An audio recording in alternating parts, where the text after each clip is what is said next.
Manamafy kosa ny antoko TGV fa andray anjara amin'ny ambaratonga mpifidianana rehetra izay ho tontosaina eto amin'ny firenena. Marena moa fa anatanteraka Congrès national tsy ho atsy ity antoko ity ary ao anatiny izay indrindra mofo ny fotoana amoahan'izy ireo ny anaran'ireo kandida hitondra ny lokon'ny TGV amin'ny fifidianana samihafa izay ho tanterahana. Vola ravoavina no fanadihadiana amin'ny sariny tsiry Rakotarson. Ny 5 sy ny 9 aprila ho avy izao no ho tanterahana eny amin'ny fitsiorahan-dranomena ny Congrès national ny antoko tanora gasy vonona na TGV araky ny fanambarana izay navoaka ny bureau national n'ity antoko ity androany tao amin'ny Fobe ny tetsy Ambodifonina.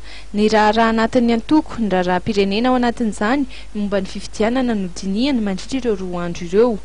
Izany fotoana izany dia nataonay mba hiona ny mpikambana misy 500 izay nalainay avy amin'ny district rehetra manerana Madagasikara sy ny faritra ary mazava ho azy fa ny aty amin'ny bureau national.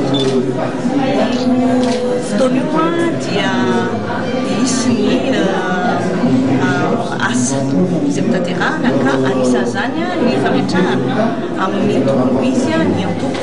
Eo zany ny fanjakana, eo ny rafitra rehetra izay mila amafisina, ny fifanetana sy ny fampizarana rehetra ny vaovao tombo azo indrindra mikasika ny filavilam-piarahamonina, mikasika ny tetikasa programan'asa, hiatrehan'ny antoko fifidianana izay misy dia eo ilay fifidianana telo izay resahantsika foana fa hoe tokony ahoana mahafahantsika manatanteraka an'izany na ireo mpifidy na ireo mpifidy na ireo rehetra andray anjara satria dia aza dino fa ny raharaham-pifidianana izany dia tsy vitan'olona ho fidiana ihany izay antaninareo an-trano sy matetika fa ny manodidina rehetra dia ohatra hoe ny tompona andraikitra rehetra manerana rao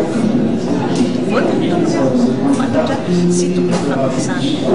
Ny 7 aprily kosa no atolotra amin'ny fomba ofisialy ny fehi-kevitra tapaka nandritry ny 2 andro na natanterahana ny Congrès national ny antoko TGV. Mandritra n'io ihany koa no anolorana ny anaran'ny kandida arotsaky ny TGV amin'ireo ambaratonga mpifidianana rehetra izay ho tanterahana eto amin'ny firenena.